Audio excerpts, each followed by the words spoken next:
साथियों, आप सभी लोगों का स्वागत है यूपी स्पेशल के 10 मिनट सेशन में।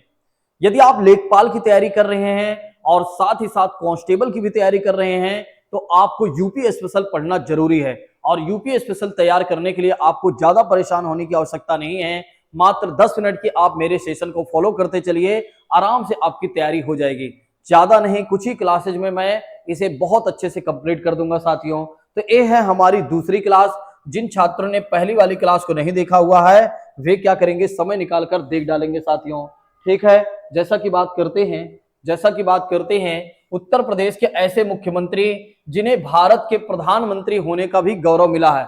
उत्तर प्रदेश के कुछ ऐसे भी मुख्यमंत्री रहे हैं जो आगे चलकर भारत के प्रधानमंत्री बने हैं, जैसे चौधरी चरण सिंह और विश्वनाथ प्रताप सिंह साथियों, याद रखेगा। तो चौधरी चरण सिंह और विश्वनाथ प्रताप सिंह की बात करते हैं, ये उत्तर प्रदेश के मुख्यमंत्री भी रहे हैं और आगे चलकर प्रधानमंत्री भी बने रहे हैं भारत के। उत्तर प्रदेश के ऐसे विधानसभा अध्यक्ष जो आगे चलकर मुख्यमंत्री भी बने हैं साथियों। तो उत्तर प्रदेश के विधानसभा के अध्यक्ष कुछ ऐसे भी रहे हैं जो क्या नाम है, उत्तर प्रदेश के मुख्यमंत्री भी रहे हैं साथियों। जैसे सबसे पहली बात करते हैं श्री बनारसी दास और श्रीपति मिश्र की बात करते हैं। ये उत्तर प्रदेश विधानसभा के स्पीकर भी रहे हैं और मुख्यमंत्री भी रहे हैं साथियों, याद रखेगा। उत्तर प्रदेश विधानसभा के प्रथम अध्यक्ष कौन थे? पुरुषोत्तम दास टंडन की बात करते हैं, ये उत्तर प्रदेश के प्रथम अध्यक्ष थे साथियों। 17वीं विधानसभा के अध्यक्ष कौन रहे हैं? श्री हृदय नारायण दीक्षित। अभी जो वर्तमान की चल रही है भैया, 18वीं विधानसभा चल रही है, याद रखिएगा। अभी वर्तमान में उत्तर प्रदेश की कौन सी विधानसभा चल रही है? 18वीं विधानसभा चल रही है और जिसके स्पीकर कौन है? सतीश महाना है, जो 2027 तक बने रहेंगे, मार्च 2027 तक बने रहेंगे, याद रखेगा। उत्तर प्रदेश में पहली बार राष्ट्रपति शासन कब लागू किया गया था? अच्छा, राष्ट्रपति शासन कब लागू होता है? तो अनुच्छेद 356 के तहत राज्यपाल के सिफारिश पर, जब कोई राज्य में संवैधानिक तंत्र विफल हो जाता है तो राज्यपाल की सिफारिश पर राष्ट्रपति क्या करता है कि उस राज्य में राष्ट्रपति शासन लागू कर देता है। उत्तर प्रदेश में पहली बार कब राष्ट्रपति शासन लागू हुआ? 25 फरवरी 1968 से 26 फरवरी 1969 तक रहा है, याद रखिएगा साथियों। सबसे ज्यादा बार विधानसभा के अध्यक्ष कौन बने रहे हैं? एक तो श्री आत्माराम गोविंद खेर और दूसरे हैं केसरीनाथ त्रिपाठी। तो श्री आत्माराम गोविंद खेर और दूसरे हैं भैया केसरीनाथ त्रिपाठी, जो तीन बार विधानसभा के अध्यक्ष बने हैं। उत्तर प्रदेश राज्य विधानसभा का पहली बार गठन कब हुआ? जुलाई 1937। उत्तर प्रदेश पहली बार राज्य विधानसभा का स्थापना कब हुई? तो याद रखिएगा, जुलाई 1937। अच्छा, उत्तर प्रदेश में सबसे ज्यादा सीटें कहां पर हैं विधानसभा की? सबसे ज्यादा विधानसभा की सीटें कहां पर हैं साथियों? प्रयागराज में 12 सीटें हैं विधानसभा के कुल मिलाकर। देखो, उत्तर प्रदेश के कुल विधानसभा की सीटें 403 हैं, जिसमें से 12 सीटें सिर्फ प्रयागराज में हैं, याद रखिएगा साथियों। सबसे कम विधानसभा वाले सीट वाले जिले कौन कौन से हैं? एक तो श्रावस्ती, दूसरा है महोबा और तीसरा हो जाता है चित्रकूट। SMC याद करिए, SMC याद रखिएगा। S4 हो जाएगा श्रावस्ती साथियों, M4 हो जाएगा महोबा और C4 हो जाएगा चित्रकूट साथियों। तो SMC याद रखिएगा। यहाँ पर 2-2 सीटें हैं विधानसभा के और सबसे ज्यादा सीटें किसके पास हैं? प्रयागराज के पास हैं, याद रखिएगा। उत्तर प्रदेश का पहला केंद्रीय कारागार कहाँ बनाया गया साथियों? बरेली में बनाया गया। तो आप सभी लोग याद रखिएगा कि पहला केंद्रीय कारागार कहाँ बनाया गया? तो बरेली में। उत्तर प्रदेश में अभी तक राष्ट्रपति शासन कितने बार लागू हो चुका है? तो 10 बार हो चुका है। स्वतंत्रता के बाद राज्य के प्रथम विधान परिषद के सभापति कौन हैं? तो राज्य विधान परिषद के प्रथम सभापति हैं साथियों श्री चंद्रभाल साथियों। प्रमुख नदियां, उत्तर प्रदेश के प्रमुख नदियां गंगा, यमुना, गोमती, रामगंगा, केन, बेतवा, घाघरा। बाकी इसको मैं अलग से पढ़ाऊंगा, ये तो ऐसे ही जान लीजिए। यहाँ की मौसम कैसा है? उत्तर प्रदेश की जलवायु कैसी है? तो उष्णकटिबंधीय मानसूनी जलवायु है, मानसून जलवायु है साथियों, याद रखिएगा। ठीक है, अब सबसे ज्यादा बारिश वाला जिला उत्तर प्रदेश का, सबसे ज्यादा बारिश कहां पर होती है? किस जिले में? गोरखपुर। सबसे कम बारिश कहां पर होती है? तो मथुरा में होती है, ध्यान रखिएगा।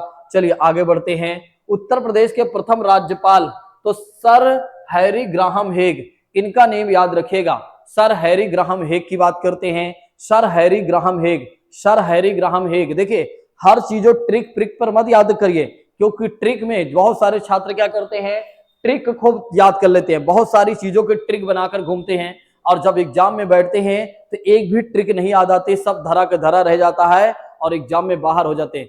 पूरे दिमाग पर, अपने खुद पर विश्वास करिए, अपने दिमाग पर भरोसा रखिए, आप भूलेंगे ही नहीं। अगर आपने ढंग से पढ़ लिया और दिमाग से देख लिया, बहुत सारे लोग आंखों से देखते हैं, अगर आप जीवन में आंखों से देखकर पढ़ाई कर रहे हैं तो फिर समझ लीजिए कि आप कुछ समय तक याद रख पाएंगे बस। अगर उसे दिमाग से देखकर पढ़ाई कर रहे हैं तो हमेशा के लिए याद रखेंगे। आपको पता ना हो तो एक आईएएस बना है जो ब्लाइंड लड़का है, ठीक है, आईएएस बना है साथियों, जिसको बिल्कुल भी नहीं दिखाई देता है, तो उसने जो कुछ भी सुना है पढ़ा है वो कहीं ना कहीं सब कुछ दिमाग से पढ़ा है लिखा है, ठीक है। तो मैं आपको से कहता हूं, आपके पास तो आंखें भी है, हमारे पास आंखें भी हैं, हमें क्या करना चाहिए कि जो चीज जब पढ़ें तो उसको अपने दिमाग से देखें, दिमाग से देखें। जिस दिन आपको दिमाग से देखनी चीजें आ जाएंगे, उस दिन आपको कहीं से लेकर कहीं तक किसी भी तरह से आपको ट्रिक प्रिक की जरूरत नहीं पड़ेगी। ये ट्रिक श्रिक किसी काम की नहीं होती है, मैं रियलिटी कहता हूं, ठीक है। आप कोई भी जो ट्रिक वाले पढ़ाते हैं उनको खुद इतनी सारी ट्रिक नहीं याद होती है, तो आपको क्या ही याद कराएंगे, ठीक है। ट्रिक व्रिक पर भरोसा मत करो, दिमाग पर भरोसा करो, अपने आप पर भरोसा करो और 1 से 2 बार उसे पढ़ो, याद हो जाएगा, दैट्स इट, ठीक है। उत्तर प्रदेश के प्रथम राज्यपाल सर हैरी ग्राहम हेग, याद रखिएगा 1934 से 1938। श्रीमती सरोजिनी नायडू उत्तर प्रदेश की पहली राज्यपाल और भारत की भी पहली राज्यपाल है साथियों, महिला में, ठीक है। तो भारत में महिला राज्यपाल के रूप में देखा जाए तो सरोजिनी नायडू हैं, और उत्तर प्रदेश के पहले राज्यपाल के तौर पर सरोजिनी नायडू ही हैं। सरोजिनी नायडू की बात करते हैं साथियों, ये सरोजिनी नायडू का 1925 में क्या हुआ था कि कांग्रेस के अध्यक्ष भी चुनी गई थी, पहली भारतीय महिला अध्यक्ष। कांग्रेस की पहली भारतीय महिला अध्यक्ष के रूप में किसे चुना गया, तो सरोजिनी नायडू को चुना गया, याद रखिएगा। अंग्रेजों ने इन्हें कैसर ए हिंद की उपाधि दिया था, ये बात भी याद रखिएगा। उत्तर प्रदेश उच्च न्यायालय के प्रथम मुख्य न्यायाधीश, उत्तर प्रदेश के प्रथम उच्च न्यायालय मतलब समझ रहे हैं, हाई कोर्ट। उत्तर प्रदेश के पहले हाई कोर्ट के जज कौन थे भैया, तो वाल्टर मॉर्गन। मर्गन याद रखिएगा, मुर्गा खाते हैं, अगर मुर्गा खाते हैं तो मुर्गन से मर्गन याद कर लीजिए, ठीक है, मुर्गन से मर्गन याद कर लीजिए, ठीक है। वाल्टर मॉर्गन भैया उत्तर प्रदेश के पहले हाई कोर्ट के जज। उत्तर प्रदेश उच्च न्यायालय के प्रथम स्वतंत्रता मतलब आजादी के समय के मुख्य न्यायाधीश, अर्थात हाई कोर्ट के मुख्य न्यायाधीश कमलाकांत वर्मा साथियों, याद रखिएगा, ठीक है। और उसके बाद विधु भूषण मलिक भी आ जाएंगे। नेक्स्ट बात करते हैं, उत्तर प्रदेश उच्च न्यायालय की स्थापना कब हुई। उत्तर प्रदेश हाई कोर्ट न्यायालय की स्थापना 1866।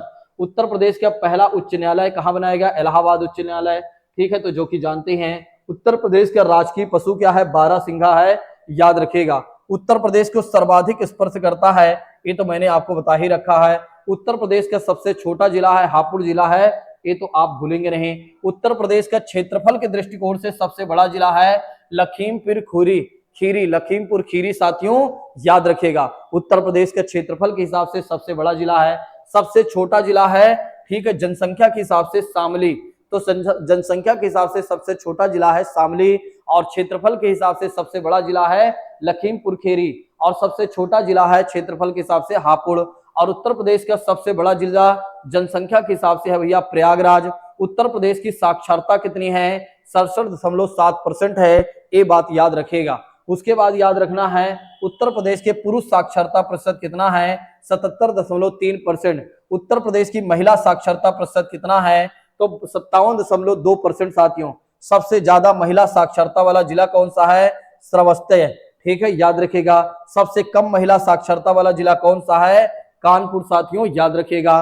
तो सबसे अधिक महिला साक्षरता वाला जिला है श्रावस्ती, सबसे कम महिला साक्षरता वाला जिला है कानपुर साथियों, ठीक है। महिला साक्षरता में उत्तर प्रदेश का कौन सा स्थान है, 28वां स्थान है। उत्तर प्रदेश की सबसे अधिक साक्षरता वाला जिला कौन सा है, सबसे ज्यादा पढ़ा लिखा वाला जिला है गौतम बुद्ध नगर साथियों, याद रखिएगा। गौतम बुद्ध नगर सबसे ज्यादा पढ़ा लिखा वाला जिला है साथियों। उत्तर प्रदेश की सबसे कम साक्षरता वाला जिला है श्रावस्ती है साथियों, याद रखिएगा। श्रावस्ती सबसे कम पढ़ा लिखा वाला है साथियों। और सबसे अधिक पुरुष साक्षरता में कौन है, तो भैया गौतम बुद्ध नगर ही रहेगा। सबसे कम पुरुष साक्षरता में भी देखा जाए तो श्रावस्ती ही आएगा, भूलिएगा नहीं साथियों। उसके बाद यदि आप देखते हैं उत्तर प्रदेश का राजकीय नृत्य कौन कौन से हैं, नौटंकी, रासलीला, कजरी, झोरा, चप्पेली और जैता। ठीक है, ये तो आपको याद रखना होगा। चप्पेली मतलब चप्पल खाने वाला, जैता मतलब जूता खाने वाला। ठीक है, ये सब झोरा मतलब देखिए झोरा लेकर, झोरा जानते हैं ना, झोला जिसे कहते हैं, झोरा लेकर चप्पल खाते हुए लोग, जूता खाते हुए। ठीक है, ये सब क्या हो जाता है, राजकीय नृत्य हो जाता है। उत्तर प्रदेश के तो लोग हैं ही नौटंकीबाज, उनके नौटंकी के साथ साथ रासलीला, रासलीला के बाद काजर लगाएंगे और काजर लगाकर क्या होगा, चप्पल खाते हुए, जूता खाते हुए आगे बढ़ते हैं। नेक्स्ट बात करते हैं, उत्तर प्रदेश में राज्यसभा की सीटें कितनी है, 80। और राज्यसभा लोकसभा की सीटें कितनी है, 80। राज्यसभा की सीटें कितनी है, 31। और विधानसभा की सीटें कितनी है, 403 है, याद रखिएगा। नेक्स्ट बात करते हैं, उत्तर प्रदेश की वेहल्थी ग्राम, वेलहत्थी, इसको याद रखिएगा। ये आपके लिए राम बाण की तरह काम करेगा, बिल्कुल। इसे तीर धनुष बाण जो भी याद रखना चाहें याद रख लें। वेलहल्थी ग्राम को प्रदेश का पहला वन ग्राम घोषित किया गया। तो उत्तर प्रदेश का पहला वन ग्राम घोषित किसे किया गया, सोनभद्र के वेलहत्थी ग्राम को। कागज का प्रमुख केंद्र कहां है, सहारनपुर, याद करिए। कागज का प्रमुख केंद्र सहारनपुर, याद रखिए। बीड़ी, चीनी मिट्टी के खिलौने मिर्जापुर, झांसी, सहारनपुर, बरेली। लकड़ी के सामान कहां मिलते हैं, सोनभद्र, वाराणसी। और खेल का सामान कहां मिलेगा, मेरठ साथियों, याद रखिएगा। वाराणसी जो कि भारत का आध्यात्मिक केंद्र रहा है साथियों, याद रखिएगा, जिसे काशी और बनारस के नाम से भी जाना जाता है। अब हम कल बात करेंगे अगली क्लास में उत्तर प्रदेश में जो प्रथम है, प्रथम चीजों के बारे में बात करेंगे। जो मैं आपको कंटेंट प्रोवाइड करा रहा हूं ना, अगर आप लोगों ने इस कंटेंट को पूरी मेहनत और शिद्दत के साथ पढ़ लिया तो मैं लिखित रूप से देता हूं, आपको कहीं से लेकर कहीं तक कोई समस्या नहीं होगी साथियों। सच में मैं कह रहा हूं, अगर जीवन सुधारना है तो ससे एग्जाम एकेडमी को फॉलो करके चलिए, 100% आपका एग्जाम निकलेगा। आज की क्लास को यहीं पर स्थगित किया जाता है। Thank you so much. जय हिंद दोस्तों, take care all of you.